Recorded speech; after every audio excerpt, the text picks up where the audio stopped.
warahmatullahi wabarakatuh. Alhamdulillah kita akan bahas tentang pelajaran fisika kelas 11 bab tentang fluida statis. Ini saya nama saya guru SMA Negeri 1 Ranca Ekek, mengajar fisika di kelas 11. Kita akan bahas mengenai fluida statis. Apa itu fluida? Fluida adalah suatu zat yang bisa mengalir. Nah, dalam kehidupan kita zat ini terbagi tiga, ada zat padat, zat cair, dan gas. Yang bisa mengalir sebagai fluida itu adalah hanya zat cair dan gas. Jadi gas dan zat cair inilah contoh daripada fluida yang bisa bergerak. Nah, fluida. Kemudian untuk mempelajari fluida statis ini perlu sifat daripada fluida atau besaran yang ada dalam fluida. Di antaranya fluida ini bersifat kompresibel atau tak kompresibel.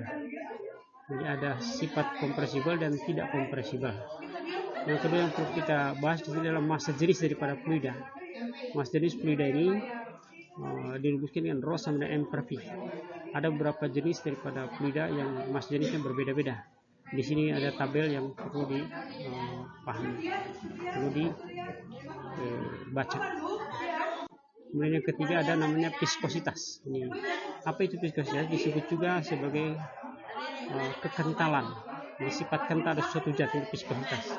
Maka kekentalan gaya geseknya ini bisa dihitung dengan rumus seperti ini, yaitu 6 kalikan P kalikan N kalikan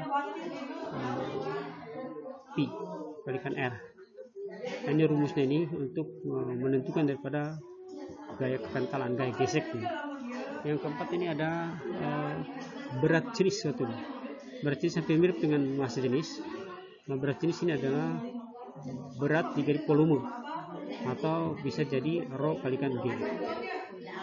Kemudian permukaan itu adalah kecenderungan permukaan zat cair untuk menegang, sehingga permukaan tersebut seperti ditutup oleh suatu lapisan. Nah, inilah tegangan permukaan. Dirumuskan dengan lambda sama dengan F per L. Lambda ini adalah tegangan permukaan, F ini gaya, L nya adalah panjang permukaan.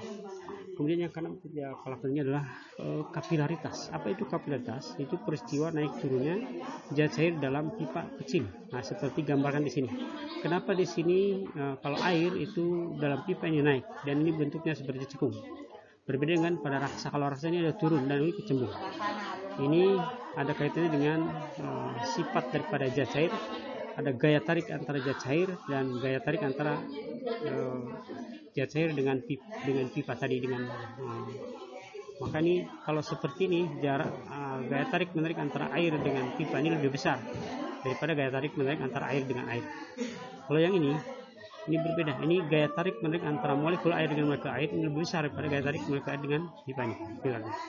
Sehingga seperti ini gambar.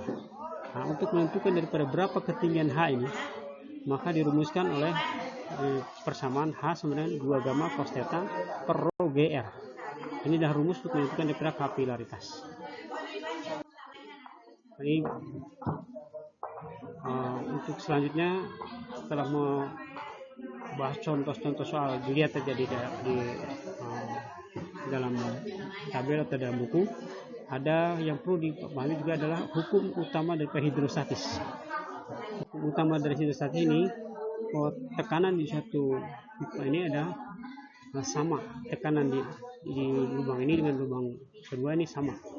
Di pipa pertama kedua ini tekanannya sama di setiap ini, di titik A dan titik B ini asal permukaannya sama, ini tekanannya sama, sehingga menghasilkan rumus tekanan di A dengan tekanan di B ini sama, sehingga didapatkan nanti adalah rumus seperti ini. Nah, ini untuk menentukan daripada hukum Archimedes terkenal sekali. Ini benda yang dicelupkan seluruhnya atau sebagian dalam fluida akan mengalami gaya tekan ke atas yang besarnya sama. Nah, ini kita lihat di sini ada benda, kalau dia gaya ke atasnya lebih besar pada gaya ke bawah, gaya berat benda, ini akan terapung. Nah, tapi kalau gaya ke atas dan gaya ke bawah di berat badannya ini sama, maka dia akan melayang. Kemudian kalau gaya beratnya lebih besar daripada gaya ke atasnya, atau gaya ke atasnya lebih kecil daripada gaya berat, maka dia akan tenggelam di dalam. Ini adalah keadaannya. Nah, setelah itu kita bahas dengan contoh-contoh soalnya di lain kali. Jadi untuk hari ini sampai di sini. Insya Allah kita lanjutkan nanti. Billahi taufiq wal hidayah. Assalamualaikum warahmatullahi wabarakatuh.